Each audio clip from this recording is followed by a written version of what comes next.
লোকসভা নির্বাচন সামনে আসতেই পুলিশের রাত্রিকালীন টহলদারি জোরদার করা হয়েছে।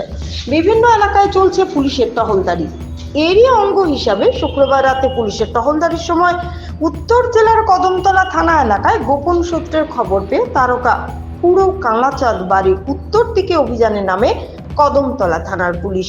সেখানে গিয়ে পুলিশ রাস্তার উপর TR02D150 নম্বরের একটি বলেরো পিকআপ গাড়ি দেখতে পায়। সেই গাড়িতে তল্লাশি চালিয়ে পুলিশ প্রচুর সেগুন কাঠ উদ্ধার করে, তবে গাড়ি সহ সেগুন কাঠের সাথে কাউকে পায়নি।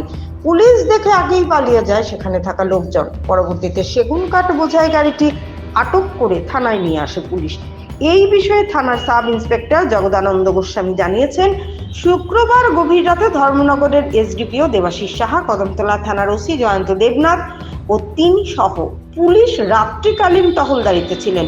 সেই সময় খবর পেয়ে সেখানে গিয়ে 30-35 পিস সেগুন কাঠ সহ গাড়িটি উদ্ধার করা হয়, তবে এর সাথে কাউকে আটক করা যায়নি।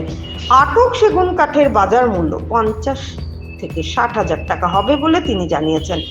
আটক সেগুন কাঠ বোঝাই গাড়ি বন দপ্তরের হাতে তুলে দেওয়া হবে। ভানুচন্দ্রের রিপোর্ট, আসাম প্রাইম নেটওয়ার্ক। গতকালকে রাত্রে আমার নাইট মোবাইল ডিউটি ছিল, আমাদের মাননীয় এসডিপিও সাহেবও ছিলেন, ওসি সাহেবও ছিলেন।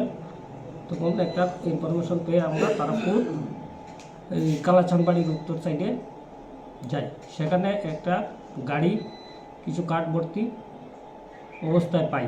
কাউকে পাইনি, খোঁজাখুঁজি করে এখন অবধি কোনো মালিক বা কেউ আসেনি, যার জন্য আমরা মাল্টি 102 সিআরপিতে সিজ করে থানাতে নিয়ে আসি।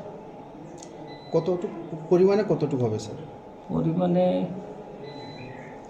অনুমানিক 30-35 পিস হবে। পরবর্তীতে কি কি করবেন পদক্ষেপ গ্রহণ? পরবর্তীতে তো আমরা ওটা সিজ করেছি, পরবর্তীতে আমরা ফরেস্টের হাতে তুলে দেবো। স্যার, এই কাঠগুলোর আনুমানিক কালোবাজারের মূল্য কত হবে? অনুমানিক মূল্য